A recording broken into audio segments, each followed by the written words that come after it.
Gracias por estar con nosotros vuestro programa, Pensadores Peruanos, del Vicerrectorado de Investigación de San Marcos, que busca difundir las contribuciones de notables sanmarquinos en las ciencias sociales y la cultura.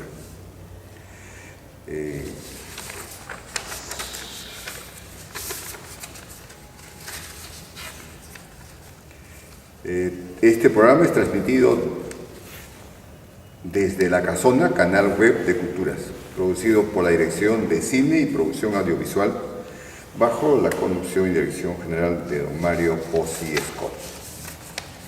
Bueno, esta tarde nos hemos reunido para conversar con el doctor Valdemar Espinosa Soriano. Él es cajamarquino, ¿no?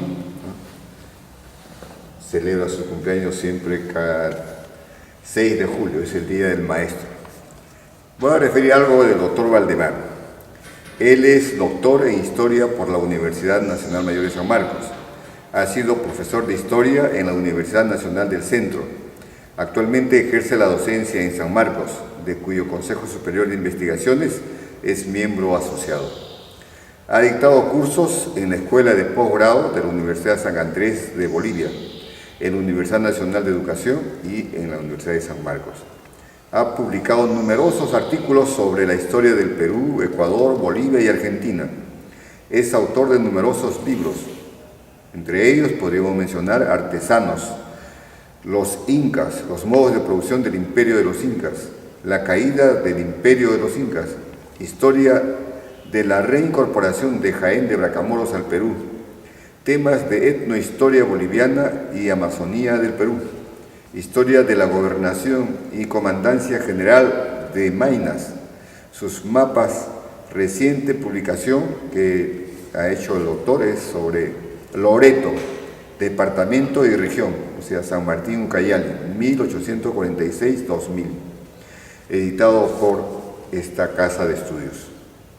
El doctor Valdemar Espinosa es miembro de la Sociedad Geográfica de Lima, del Centro de Estudios Histórico-Militares del Perú, de la Sociedad de Americanistas en París, del Instituto de Investigaciones Andinas de la Universidad de Berkeley y del Instituto de Investigaciones Sociales de la Facultad de Ciencias Sociales de San Marcos. Bueno, sea usted bienvenido, mi querido doctor. Gracias por haberme invitado a esta audición, a este diálogo, que estoy seguro va a ser muy útil para los oyentes, sobre todo los estudiantes. Doctor, usted tiene pues muchos trabajos, muchos libros publicados, creo que pasan los 100, ¿no? Tiene artículos publicados aquí, fuera del país. Entonces, he creído por conveniente conversar sobre dos libros, no sobre todo. Uno es La caída del Imperio de los Incas, y el otro, el último libro que hemos podido leer de usted, o sea, Loreto, departamento y región. Con relación al primero, usted señala que fueron sus mismos pueblos los que decidieron su derrota, o sea, del Tahuantinsuyo. Fueron los aristócratas regionales de las naciones de la costa y de la sierra, con su concurso franco e incontenible en beneficio de Pizarro. Fueron ellos los que produjeron el colapso de los incas. Así es. ¿Podría explicarlo, doctor?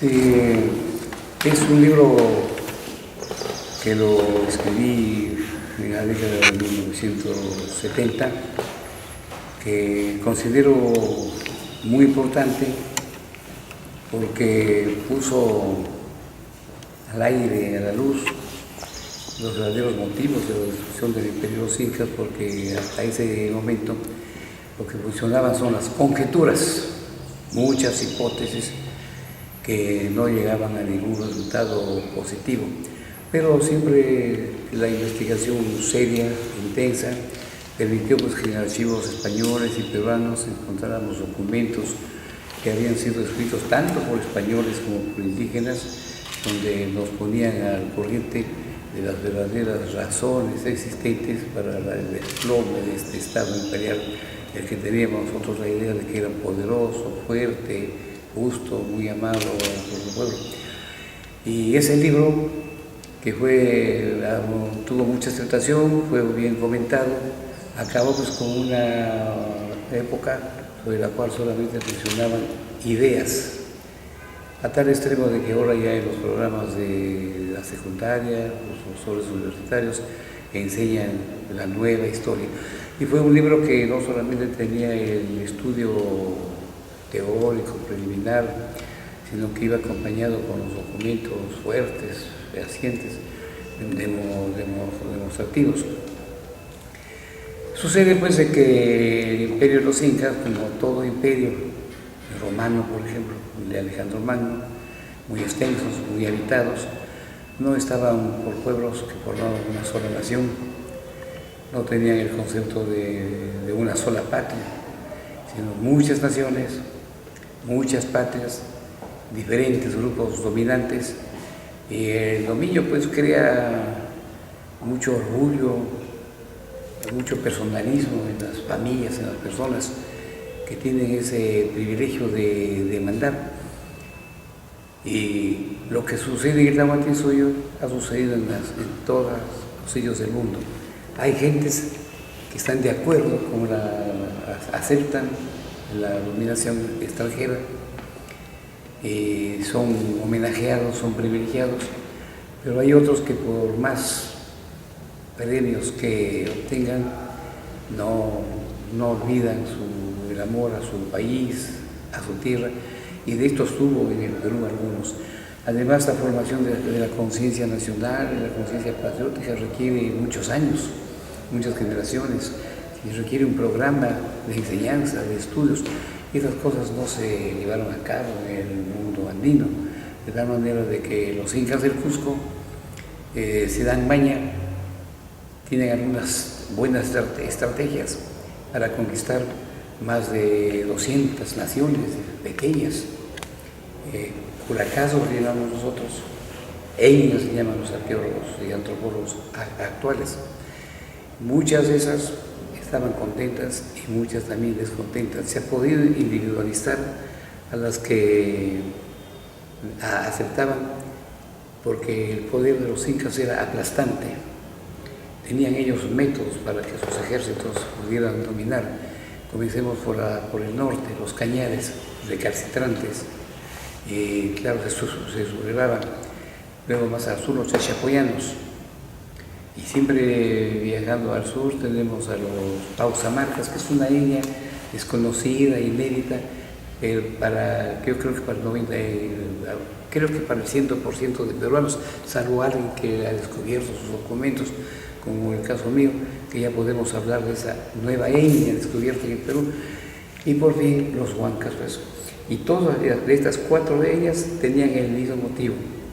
Sus clases dirigentes añoraban el pasado en las cuales ellos desempeñaron todos los cargos, todos los puestos, decidían todos los destinos de su país, a veces dominados por la aristocracia del Cusco. Bueno, les permitían muchos privilegios, pero siempre se sentían como una aristocracia regional dominada por la aristocracia central o imperial. Eso creaba pues entre ellos un conflicto que no podía todavía resolverse, porque era muy reciente la conquista de la formación del imperio, no tenía ni 100 años cuando llegó Francisco Pizarro.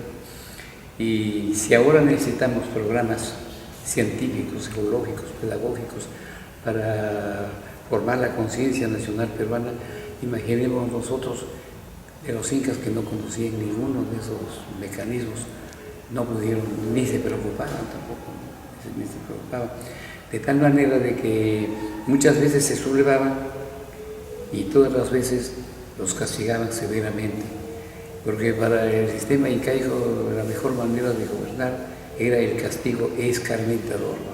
Mucho premio, mucha satisfacción para los pueblos obedientes y castigos inverosímiles, crueles para los que desacataban.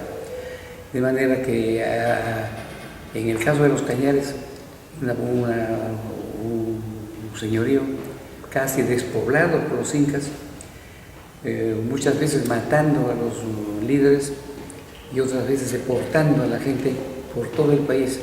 No había un solo sitio del Perú donde no hubiera un grupo de cañares deportados.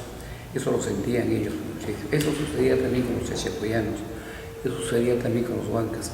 De ahí cuando llegan los españoles, ellos llegaron desconfiados de su destino, aunque tenían mucha confianza en Dios cristiano, se encuentran con esta realidad para ellos imprevista. Ellos lo tomaron como un milagro, pues, que esos pueblos salen no a defender el país, no a expulsar a los invasores, sino a recibirlos, a brindarles toda la ayuda, alimentos, armas, soldados y algo más muy notable en Tahuantinsuyo, brindarles esposas, mujeres, que era un gran regalo en aquella época, ¿no? Una cosa natural, normal para ellos. De tal manera que Pizarro, como que era un buen político, aunque analfabeto, se dio cuenta de que en Perú algo funcionaba mal desde el punto de vista político, social, y con la experiencia que tenía, él había peleado en Italia, en Panamá, en las costas de Colombia, en Ecuador, se dio cuenta que el imperio de los incas era un gigante de bronce, de oro, pero que estaba sobre cimientos de arena, ¿no? Y que eso había que explotarlo. De ahí que Pizarro se dio cuenta que no debía aplicar ni siquiera a los perros de caza, de cacería humana que él trajo su pelotón, su batallón de galgos, que desempeñaron buenas funciones en la isla de la Puná, para poder conquistar la isla de la Puná. Pero al llegar a Tumbes se dio cuenta que no era necesario aplicar a los perros, porque la gente se le unía, confiaban en él, le prometían todo tipo de ayudas, le sirvieron de guías en los caminos, noticias sobre la guerra civil de los dos hermanos que se peleaban en el Perú. Y bueno, ellos influían para que los pueblos les ayudaran, pero la gran ayuda fue de tres naciones, de Cañares, de Chachapoyanos y de huancas. Felizmente que toda la documentación sobre esos asuntos existen y eso sirvió para escribir este libro que realmente cambió todos los puntos de vista que teníamos sobre ese momento.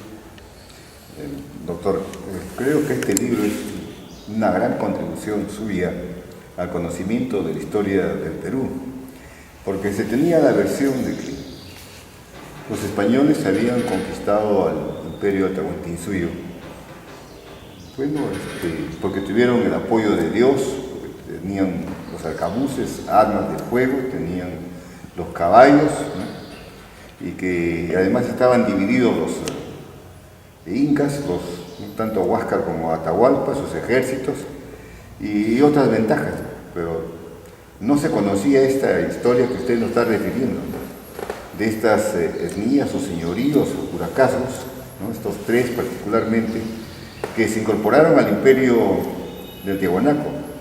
Pero usted ha señalado que serían un tanto los mitimaes, ¿no? La forma como utilizaron los incas para poder ir conquistando los territorios. Si fueron los mitimaes, ¿estos habrían influenciado también para la caída del imperio? De los mitimaes no tenemos ninguna noticia documental, pero sí podemos elaborar la hipótesis de que también formarían cuerpo, pues, de la posición de las naciones de las cuales procedían. Es el caso de los mitimaes Cañares, que vivían en el Cusco, en el llamado ahora Valle Sagrado de los Incas, en donde el 100% de ellos, que eran varios centenares, recibieron también con los brazos abiertos a Pizarro. Y con eso los españoles se adueñaron de la ciudad de la capital. Doctora, usted ha señalado también que estas etnias, o entre ellas estaban los huancas, ¿no? Sí, los huancas. los chancas, o los guaris, además de los cañaris, ¿no? Bueno, nos preguntamos, ¿no? ¿Qué ventajas, aparte de que tengan la posibilidad de gobernar sus etnias, tuvieron estos curacascos, ¿no? El hecho de trabajar con los españoles, de brindarles su apoyo, ¿no? Ellos como etnias, ¿qué ventajas tuvieron? Fueron muy hábiles los españoles en ese aspecto, para no perder la ayuda dada al comienzo y recibir una colaboración constante a través de la colonia. Por ejemplo, los liberaban de tributos, los liberaban de mitas, pero solamente a 4 etnias de las 200 que había en el Tahuantinsuyo, es muy poco las que reciben estos premios. Y así fue en el caso de los cañares, por ejemplo, cuando Bolívar entró al Cusco, los cañares se presentaron para pedirle de no perder sus privilegios que habían usado en la colonia. No conocían el tributo, no conocían las mitas, habían crecido, habían vivido como campesinos libres pertenecientes a la corona de España. Hasta tenían escudo de armas los cañares y las habían dado con esos méritos. Ellos, gracias a su colaboracionismo, sí consiguieron vivir bien. En ese caso los achapoyanos, en el caso de los huancas, esos llegaron al colmo de conseguir del rey que no se establecieran haciendas en el Valle del Mantaro. Y ahí existe el documento firmado por Felipe II. Si se habría algún español establecido en el Valle del Mantaro y formado su heredad, porque heredad le decían a las haciendas en el siglo XVI, deben a ese español sacarlo, darle tierras en otro lugar, pero todo eso queda para los ayllus huancas, es decir, para las comunidades huancas. Ahí está la razón por la cual los habitantes del Valle del Mantaro nunca han sido yanaconas de los españoles, nunca han sido mitayos de los españoles, y por eso son campesinos libres. Y eso mucho le llamaba la atención a José María Arguedas cuando llegó por primera vez al Valle del Mantaro. Él se había educado en Ayacucho, y en Ayacucho había una exclusión tremenda de criollos y de indígenas. Cada uno andaba por una vereda, por una calle, habían iglesias especiales para ellos, y cuando eso le llamaba la atención en el Cusco, por ejemplo, en Ayacucho, y cuando llega al Valle del Mantaro, a Huancayo, ve todo lo contrario, que los indígenas entran a cines, entran a restaurantes, viajan en taxis. ¿Y a qué se debe esto?, decía él. Y bueno, conversando con Porras, él que había visto los documentos en el Archivo de Indias, le refirió algo. No le refirió todo porque Porras lo escondería para lanzarlo después como un descubrimiento, o quizás no leyó todo el texto que hay allá en el Archivo de Indias. Pero eso preocupaba también a José María Arguedas. ¿A qué se debe este alto estatus del campesinado de Huancayo, de Jauja, de San Jerónimo, etcétera, ¿no? Del Valle del Mantaro solamente, no del Alto Mantaro, porque esos terrenos sí fueron repartidos, pero no entre españoles, no entre curacas, huancas. Ahí los asentados fueron curacas.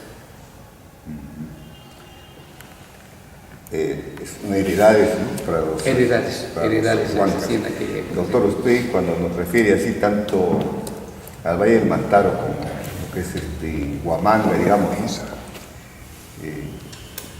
También hoy nosotros podemos apreciar en el canto de estos pueblos, ¿no? Cuando uno escucha, por ejemplo, un huayno huanca, ¿no? O una canción huanca, se escucha muy alegre, ¿no? Muy vivo, la gente pues celebra, ¿no? En cambio en Ayacucho no. En Ayacucho, tanto en el norte como, que le digo, pues Huanta o Huamanga, o en el sur, casi parece que notan un poco de tristeza, ¿no? ¿Será eso? Parece que gimen, lloran, hay llanto. Todas las canciones folclóricas del Perú, excepto de los cañares, de los yapoyanos, los amarquinos y huancas, son de tristeza, efectivamente. Estos son de alegría. Hay que aclarar también, en el caso de los huancas, cuando yo estudiaba allá, los estudiosos, los antropólogos, habían catalogado 44 danzas en todo el Valle del Mantaro, porque parece que cada pueblo tiene su danza particular. Algunas hay que son huancas de todo el Valle del Mantaro, que había descubierto que 40 son de origen español. Y 4 eran de ellos. 4 nomás eran de ellos, 4 nomás. Y que con qué gusto que visten y bailan y tocan los instrumentos de origen español y bailan lo español. Y inclusive hasta los últimos bailes españoles que se formaron allá en la península con motivo de la invasión napoleónica, repercutieron en el Perú y lo acogieron en el Valle del Mantaro. Él es el que recibe el nombre de la chonguinada, y todo el vestido es el vestido del siglo XVIII, español. Hasta el sombrero que se pone en los cabecillas de la danza, que le llaman el chambergo, que proviene de una palabra francesa, pues del general Chamberlain. Sí, o sea, con qué gusto que aceptaban las cosas españolas, europeas. Sí, es el campesino que más ha gozado de privilegios en la colonia. Los huancas no saben lo que es ser colono de una potencia extranjera. Son más libres. Desde un comienzo. Por eso los de Jauja son muchos de ellos abogados, ¿no? Rajatablas. Picapleitos. Sí. Pero ahora entre jaujinos y huancaínos, no cabe duda que los huancaínos fueron más emprendedores. Los huancaínos. En cambio, los jaujinos se durmieron en sus laureles. Por eso el dicho dice: mientras Huancayo avanza, Jauja danza. Bueno, usted nos refería algo del archivo de Indias, doctor, en España. ¿Nos puede contar algo de su experiencia allá? Yo estuve allá 4 años en el archivo de Indias y he sido el becario que ha gozado de más tiempo tratándose de peruanos, porque las becas generalmente duran 9 meses y en realidad 9 meses en un archivo como el de Indias es muy difícil, porque solamente sobre el Perú hay como 8.000 legajos, ¿no? Y hay que verlos todos, y para eso hay facilidades, hay microfilms, fotocopias, se puede trabajar con más facilidad que antes. Yo en los 4 años me fui a descubrir, no me fui con la idea de que voy a ver esto o lo otro, no sabía. Y uno descubre cosas muy notables, como esto de la alianza hispano-huanca, por ejemplo, de la alianza hispano-chacha, hispano-cañar, ¿no? Como los cañares esperaron en el puerto, en las playas de Tumbes, a Pizarro cuando se enteraron que iba a desembarcar, a recibirlo como amigo, ¿no? Y ofrecerle todo, ¿no? Es él lo tomó como un milagro, hombre católico, un milagro. Bueno, y la experiencia ahí es muy importante, y hay cosas que están por examinarse, por estudiarse. Yo podría decir que hay trabajo para muchas generaciones de historiadores en el archivo de Indias, y hay mucho por leer, mucho por analizar, interpretar, publicar también. Hay como 300 libros de cedularios. Los cedularios son como la colección de leyes que dio España para gobernar la colonia. Y de eso solamente cuando se publicaron 2 tomos, el 1 y el 2, que lo publicó Porras. Los demás están inéditos.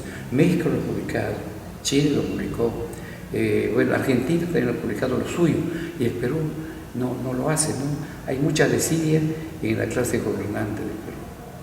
De la clase gobernante del siglo XIX, del siglo XX, y ahora en los 17 años del siglo XXI. Mucha desidia. Doctor, los diversos investigadores, estudiosos, particularmente historiadores, señalan como un momento crucial del Perú, digamos, a esto de la conquista. Y repiten, por ejemplo, esa frase que dijo Zabalita en la obra de Vargas Llosa en la Catedral: ¿cuándo se jodió el Perú? ¿Usted Claro. cree de que esta época, esta situación especial de la conquista, sería uno de esos momentos? Para mí no cabe duda, y creo que para todos los estudiosos serios en el Perú, todo el desastre, todo el desorden ha comenzado con la llegada de los españoles. Desde el comienzo, ni siquiera se portaron bien con la gente que les servía, porque también cometieron algunos latrocinios en Huancayo, en Jauja, en Techepoes, con los cañares, no tanto como en otros sitios del Perú, ¿no? Pero eso de la corrupción, el robo de dinero al Estado, el robo de dinero a los pobres, a los enfermos, eso comienza con la llegada del Estado. Se matan entre ellos por el oro y la plata, y esa herencia colonial dura hasta hoy. Dura hasta hoy, y me parece que dura con una forma tan enraizada que no hay hortelano que lo pueda cortar de raíces esas cosas, ¿no? Ni Alan García, que tanto. Es terrible. Bueno, estaríamos conversando más sobre esto. Yo tengo una inquietud, doctor. A ver, como uno visita diferentes lugares del país, sobre todo de la costa, o el área de las vertientes que llaman cuando sube a la sierra, hay una danza muy común que es de los chunchos. ¿Cómo es que aparece esa danza que dice que viene de la cerca de selva o selva? Hay una, a ver, primero acabaremos lo otro y enseguida lo otro. Yo contaría dos ejemplos, por lo menos uno de la corrupción en el virreinato. El propio virrey era un gran ladrón, al extremo de que para él debía funcionar el juicio de residencia. Al terminar su mandato, todos debían salir a declarar libremente sobre lo bueno y lo malo. Pero él siempre se salvaba porque al sucesor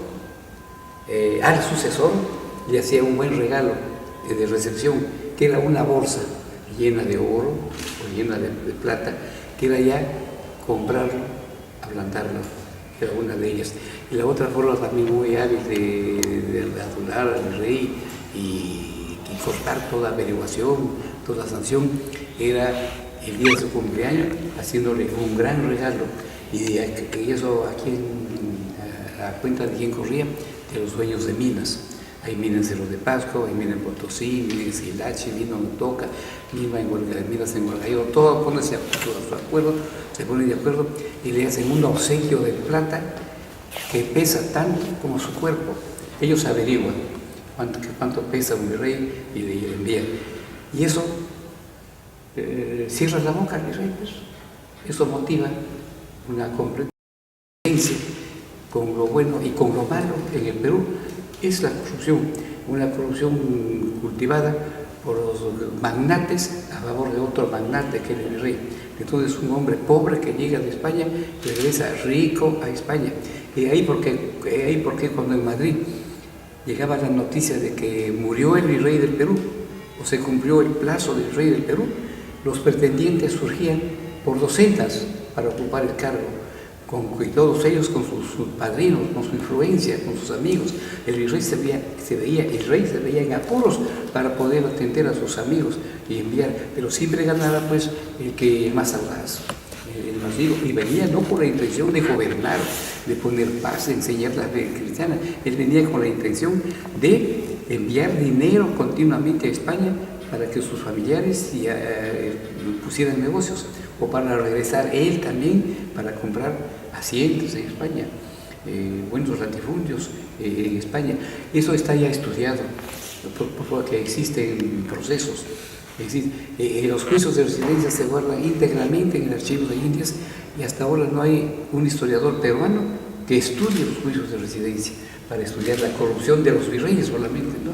Bueno, y en cuanto a esta otra, pasamos a la segunda parte que versa sobre Te hablé de la danza de los chunchos, porque yo he visto en Murra que habla sobre eso también. Sí.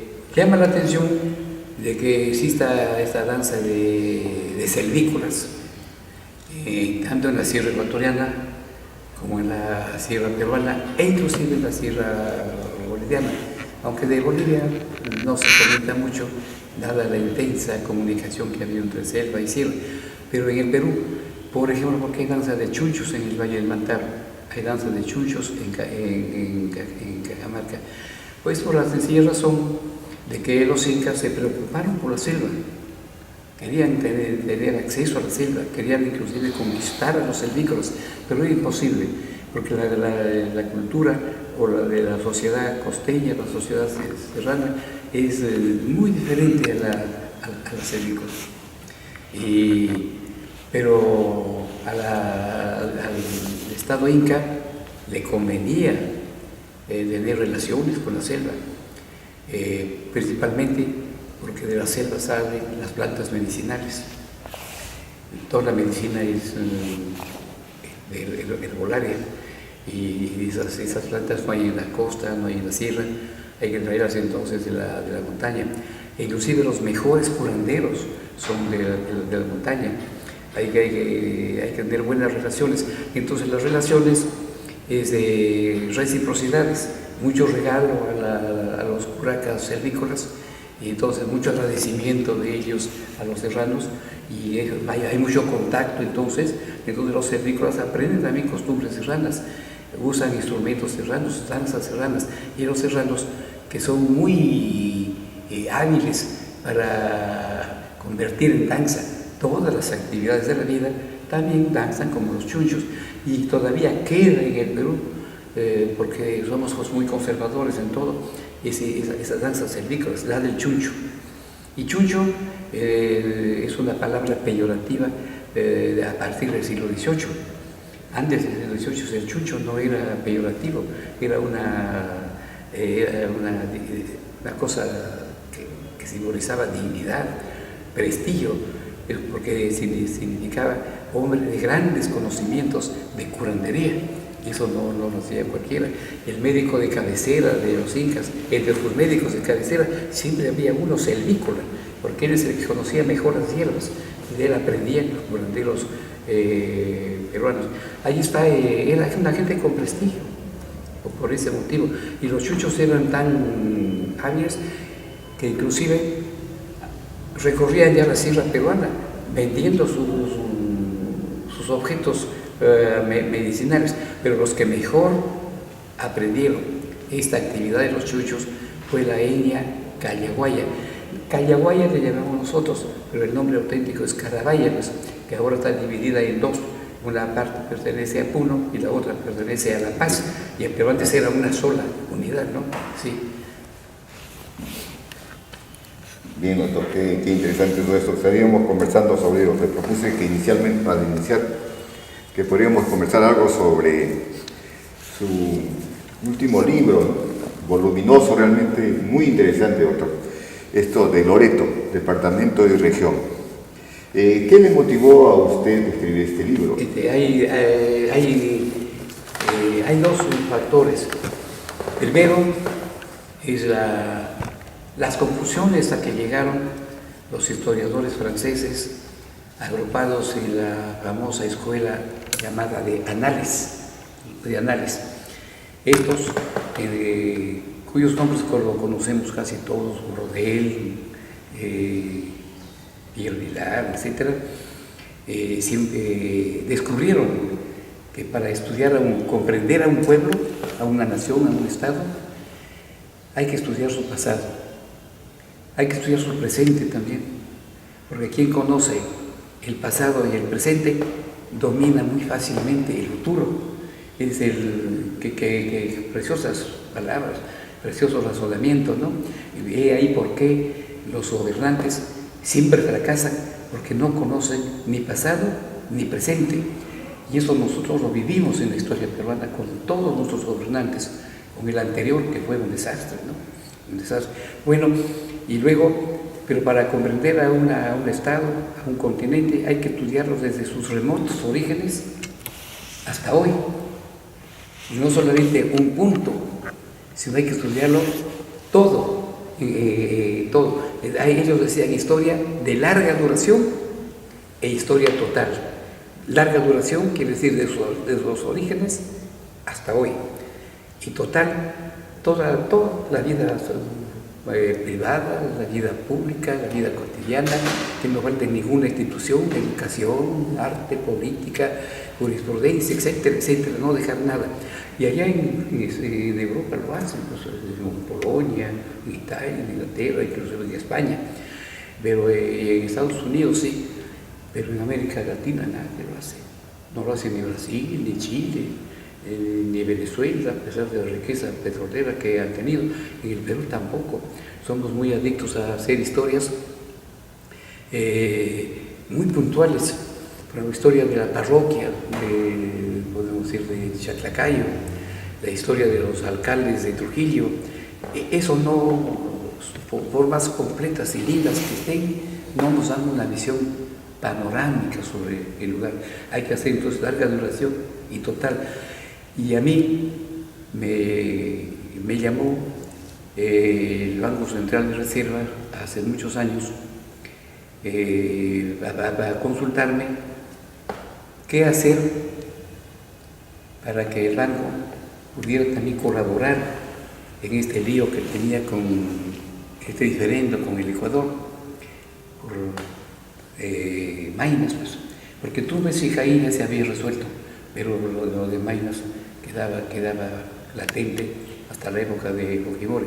Entonces el banco, que no tenía aparentemente por qué meterse en estas cosas, había pensado su directorio cómo colaboraría el banco a resolver este asunto.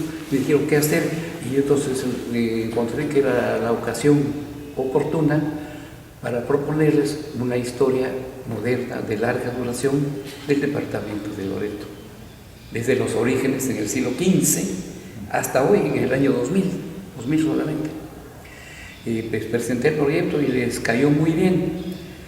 Salió la obra en 2 volúmenes voluminosos. El primero se publicó inmediatamente, que es del origen del siglo XV hasta mediados del XIX. Digo voluminoso, igual que el segundo. Lo publicaron inmediatamente, 1000 ejemplares, se agotó muy rápido. El problema vino en el segundo tomo, la segunda parte, desde el capítulo 7 hasta el 12, me parece. Porque se trata de la República, y trata de República, siglo XIX, siglo XX, de departamento de Amazonas, que es el siglo o los siglos más nefastos pues, de la historia del oriente peruano, en todo sentido, una colonización inhumana, como los trabajos del caucho, hasta la evangelización fue inhumana en el siglo XIX y XX, porque empleaban las técnicas del siglo XVIII, muy avanzadas en su tiempo, pero ya no avanzadas en el siglo XIX y XX. Y luego unos gobernantes desconocedores de la geografía, de la historia, de la sociología peruana, unos prefectos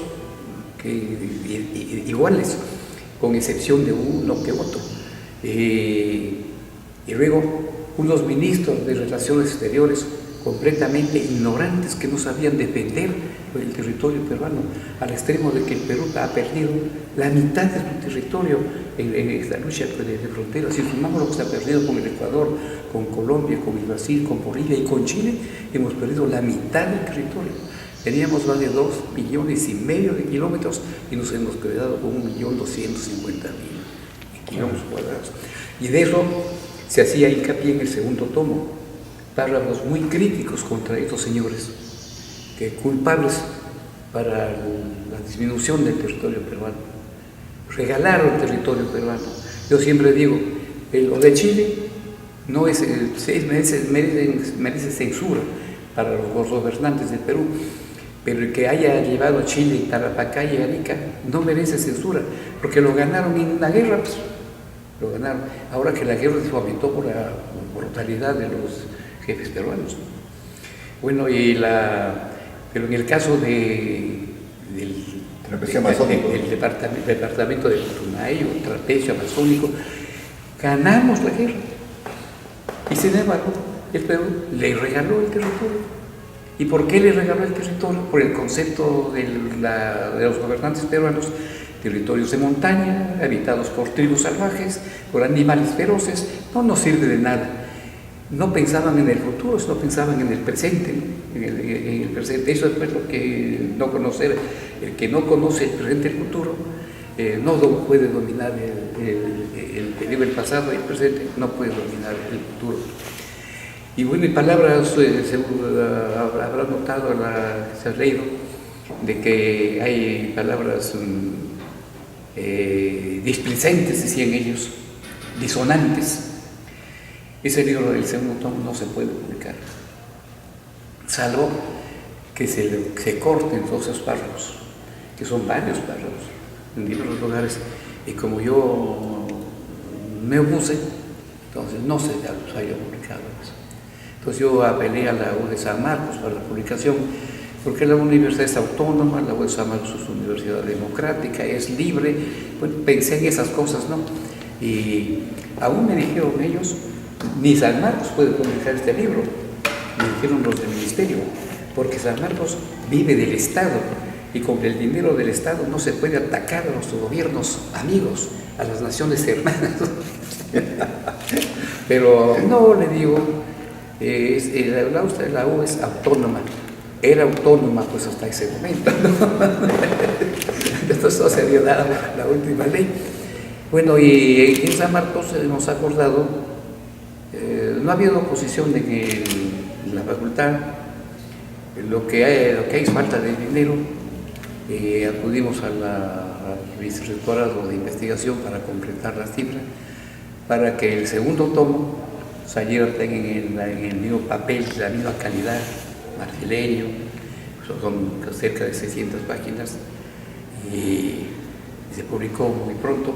Pero en cuanto al tiraje, acordamos que solamente fuesen ya no 1000 ejemplares, como lo hizo el Fondo Editorial, sino lo del Congreso, sino como 500 ejemplares, como de San Marcos. ¿Y por qué?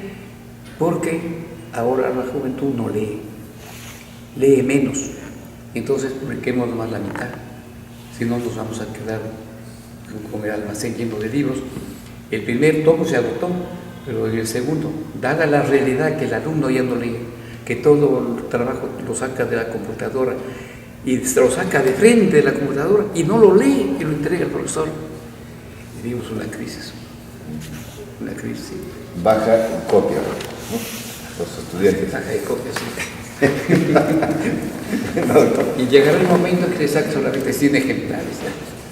Sí, pues es un libro muy, muy interesante. Yo creo que todos deben de conseguir el libro, comprarlo y leerlo. Sobre todo estos 2 últimos siglos.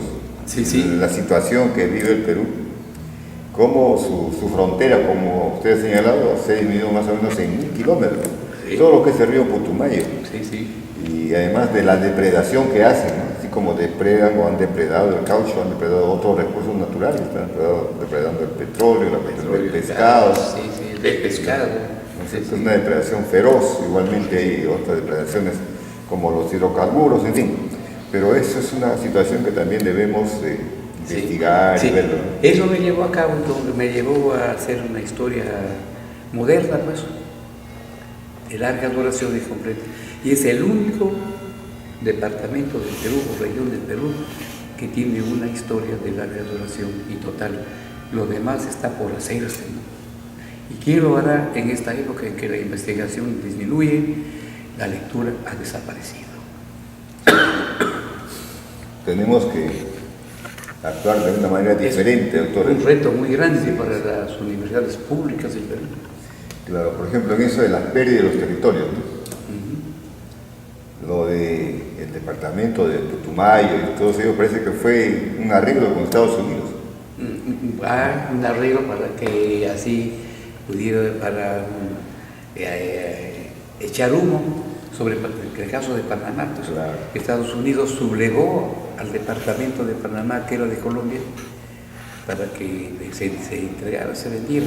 Y luego hay que compensar eso a Colombia, dándole la misma extensión que a Putumayo. Sí. Esa fue la razón. Es la razón de fondo. Sí. Claro. Y hay unos hermosos libros también de Ernesto Yepes, con la frontera chilena y con la frontera ecuatoriana. ¿No? Pero lo suyo me parece que es muy, muy importante, y yo invito a todos los intelectuales, ¿no? Profesionales, estudiantes, a leer este libro del doctor Valdemar Espinosa.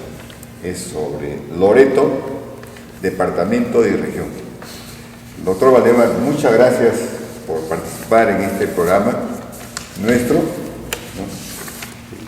Probablemente volvamos a seguir conversando en otra oportunidad, porque estamos pues trabajando aquí desde la casona, ¿no? Encantado, yo les agradezco también a todos ustedes el haberme invitado para esta conversación, que la considero importante. Gracias también, doctor, por su presencia hoy. Este programa ha sido transmitido desde la casona, canal web de Culturas, que lo produce la Dirección de Cine y Producción Audiovisual, que está a cargo del señor Mario Pozzi Escot. Muchas gracias y muy buenas tardes.